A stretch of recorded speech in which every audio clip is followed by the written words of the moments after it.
আসসালামু আলাইকুম, সবাই কেমন আছেন? আশা করছি ভালো আছেন।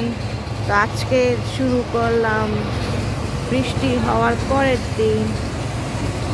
তো এই দেখেন আজকের আবহাওয়া, বৃষ্টির পরে কত সুন্দর। দেখেন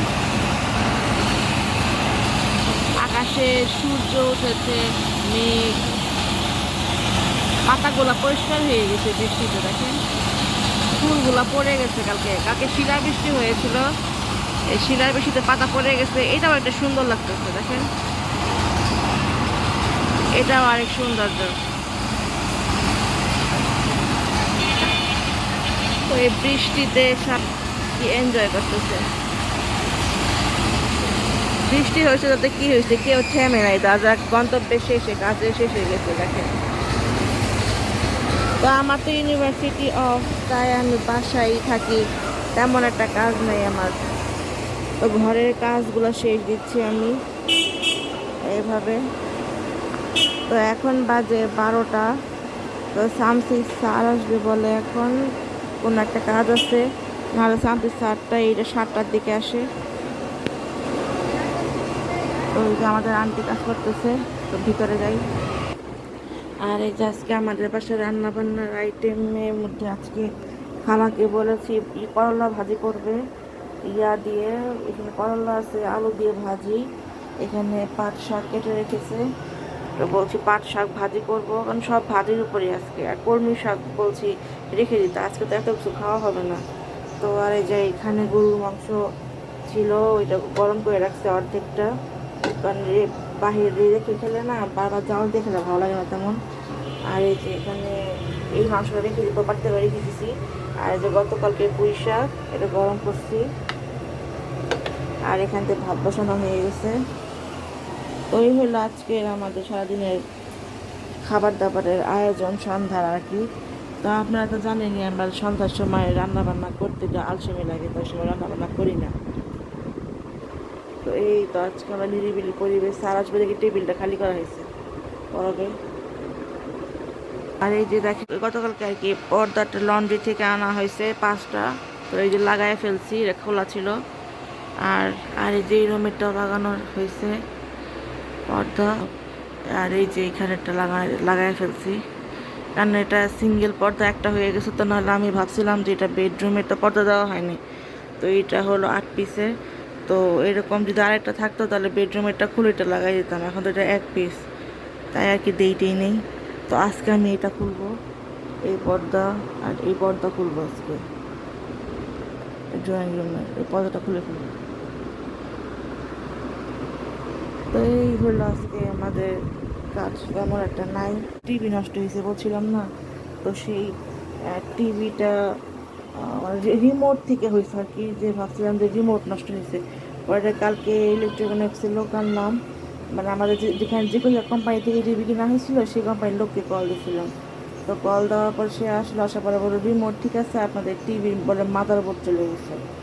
তো খরচের মাসে মেতেই ঈদের মৌসুম, আবার সেখানে আমাদের অনেক খরচ হচ্ছে, কারণ আমারও তো টিউশন ফিস দেওয়ার সময় হয়েছে, সামথিং বেতন দেওয়ার সময় হয়েছে, ঘর ভাড়া মানুষকে দেওয়া টেয়া। এখন তো ঈদ মানে তো ঈদ বোনাস দেওয়া, অনেক কিছু দেওয়া মানুষজনকে। তো সব মিলে এবার অনেক চাপ পড়তেছে, অনেক প্রেশার হচ্ছে আমার, মানে টাকাগুলো যাচ্ছে আর কি, মানে যাওয়ার উপরে যাওয়া, বলে না কোনো একটা মাস আসে যে সবাই খরচ আর খরচ। তো এবার ঈদের মৌসুমটা আমাদের সেটা হয়েছে খরচের মাস। তো এই টিভিটা নষ্ট হইলে এখন কত টাকা নিয়ে টান দেয় কে জানে। তো আজকে টিভির লোক আসবে, আর সে টিভিটা নিয়ে যাবে আজকে।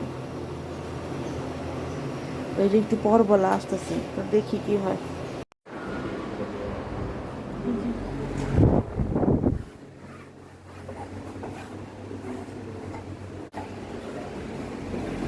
আপনি কি একটু ড্রাইভার আছে?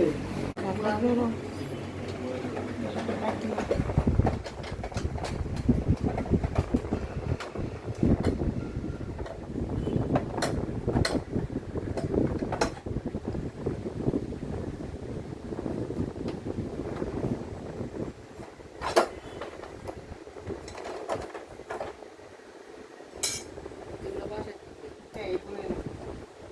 বুঝতে পারছেন এগুলো নিয়ে লাভ দেখে আমার খুলে রাখতে হবে দোকানে আবার খুলে রেখে পাওয়ার টিভি নিয়ে যেতে হবে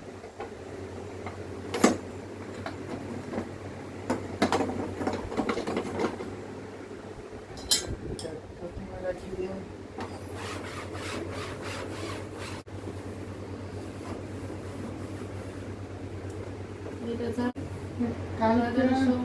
কালকে না পরে সোমবার দিন পাবে কালকে তো আজকে দিয়ে আসলে ওটা আবার যায় সন্ধ্যার পরে একটু এই টিভিটা নষ্ট হয়ে গেছে প্রায় 3-4 দিনের মতো হয়ে গেছে। তো এই যে এখন আর কি টিভিটা নিয়ে গেলো, এই টিভিটা আসতে বলে আরও লাগবে এখন 3 দিন। তো টিভি ছাড়া না আসলে ভালো লাগে না তেমন একটা, মানে এখন যে বলবেন টিভি দেখা ভালো না এমন কিছু, মানে টাইম পাসের জন্য না টিভি লাগে, বুঝছেন? না হলে ব্যাপারটা কেমন কেমন দেখা যায় বলেন, যদি দেখেন টিভি নিয়ে যাচ্ছে আমার।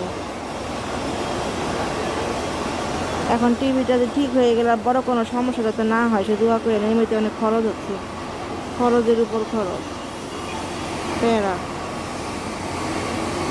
আবার আমাদেরও তো কষ্ট, ওই সব মিলে এই সমস্যা। এই দেখেন আকাশ, আর জানেন বিড়ালকে দেখা গেছে, জানেন এই যে বিড়ালটা আছে না, বিড়ালের ছাড়া দেখা গেছে এখন, বিড়ালের মার খবর না। এই দেখেন বিড়াল না খাওয়া খায় না, বুঝছেন? তো এই যে বিড়ালের ছানাগুলো এই দুইটা কত বড় হয়ে গেছে, বিড়ালের ছানাগুলো দেখছেন? আগে কত পিচ্ছি পিচ্ছি ছিল, কত বড় হয়ে গেছে। তোর মাকে দেখি না, দুইটা বিড়াল ছাড়া দুইটাই সাঁতরের উপরে উঠছে। তো উঠছো ভালো কথা, আসো খাওয়াই খাওয়াই দেই, না খাবে না, ঘুমাচ্ছে এখন। এই যে একটু আগে খাবার দিছি এখানে, খাবার ফিকে ফিকে দিছি, খায় নাই। দিদি আজকে আমি লাচ্ছি বানাইছি, বানানা রেস লাচ্ছি। আর এই যে শ্যামাই দিয়ে দুধ দিয়ে একটা রেসিপি বানানো শিখলাম। আবার কাস্টার্ড পাউডার দিয়েছি, কিন্তু এরকম হয়েছে। এই যে বাকি লাচ্ছিগুলো আর আর ইফতার এটা বাইরে থেকে কিনে নেওয়া হয়েছে। বুট, বুলিয়া, বেগুনি, আলুর চপ, শাকের বড়া, পেঁয়াজু, আর বুট আর বুন্দিয়া, খেজুর। এই হলো আজকে আমাদের রেসিপি। আর এর এখানে তো মুড়ি আছেই।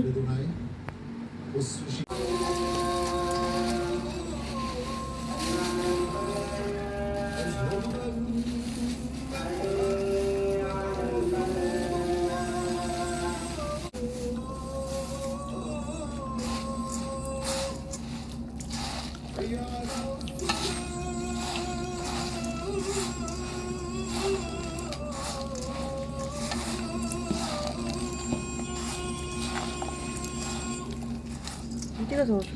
আমার না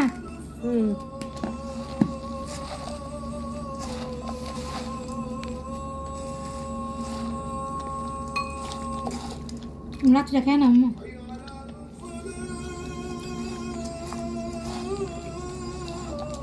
না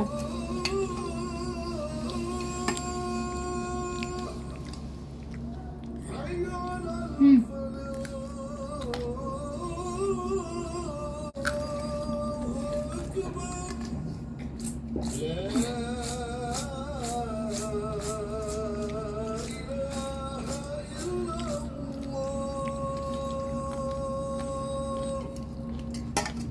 এতক্ষণ প্রচারিত হলো মাগরিবের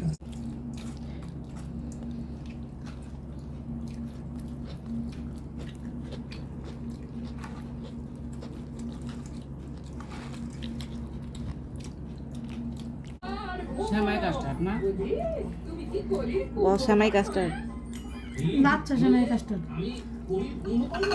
লাচ্ছা শ্যামাই কাস্টার্ড। আমার ছোট বোন আজকে লাচ্ছা শ্যামাই কাস্টার্ড রান্না করছে, কালারটা তো সুন্দর হচ্ছে, আর টেস্ট করে দিই কেমন হয়েছে। আজকে দুইটা ইউনিক খাবার রান্না করছে, এক হলো শ্যামাই কাস্টার্ড, আরেকটা হলো ব্যানানা লাচ্ছি।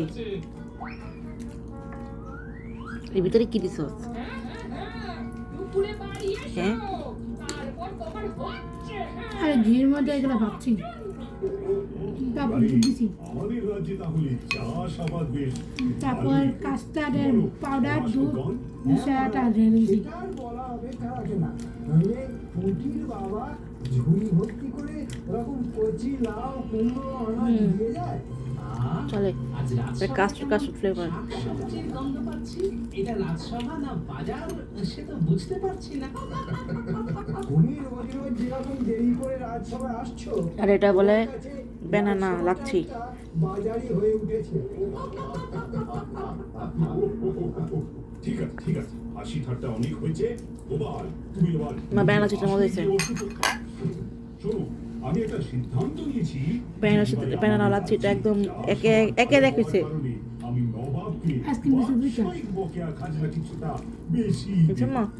খাজনা বেশি দেবেন? হ্যাঁ, banana লাচ্ছি একে হয়েছে পুরা। ভালো হয়, এই, প্রজা খুশি। আর তাই বেশি এটা তো মোটামুটি হয়েছে, কিন্তু ওইটা একদম পারফেক্ট রাঁধুনির মতো হয়েছে। কি হচ্ছে এটা? আপনার আজ ভালো সময় যাচ্ছে, কিন্তু সব সময় যে ভালো যাবে এর কোনো মানে নেই। আপনি একবার বেশি খাজনা দিলে নবাবের লোভ কিন্তু বেড়ে যাবে মহারাজ।